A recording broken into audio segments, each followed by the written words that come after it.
If you want to be successful, God needs to be with you. I'm reading through the Bible in a year, and I'm in the book of Deuteronomy, chapter 1.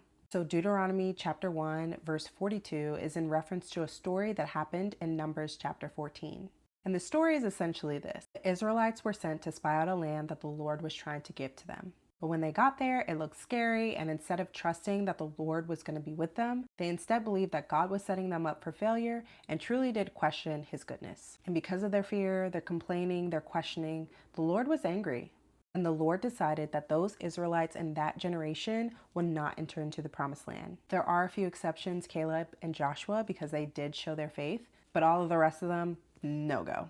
And once that judgment came upon them, they kind of changed their tune. In Deuteronomy chapter 1, verse 41, they say, wait, we have sinned. And you know what? We are actually going to go and fight just as the Lord commanded us to. But it's kind of too late. And in the very next verse, the Lord says, do not go up and fight, because I will not be with you, and you will be defeated by your enemies. Instead of listening to what God is saying, the Israelites, in their arrogance, marched up to the hill country. And you know what happened? Their enemies who lived there chased them down like a swarm of bees and beat them all the way there. Because the truth is, we need God whether we want to acknowledge it or not. Pride and arrogance can make us want to rebel. We can feel like, oh, if he doesn't come with me, that'll be okay. I can handle it. I can be like the Israelites and fight my enemies for myself. But it's not true, because just as the Israelites needed the Lord to defeat their enemies, we also need him in our everyday life.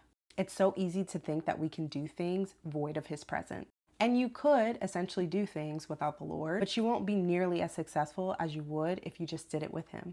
Instead of having an arrogant response to the Lord and thinking that we can handle all these things on our own, I want to have the heart of Moses. Because in Exodus chapter 33, verse 15, Moses said, if your presence does not go with us, do not send us up from here. Moses knew something extremely important, and he had it hidden in his heart. He knew if the Lord did not go with them, it's not a place that he wanted to be. So instead of fighting the Lord and thinking that you can do it on your own, let's instead trust him and believe that what he's telling us is what's best for us. Because things go better for us when we actually listen to him.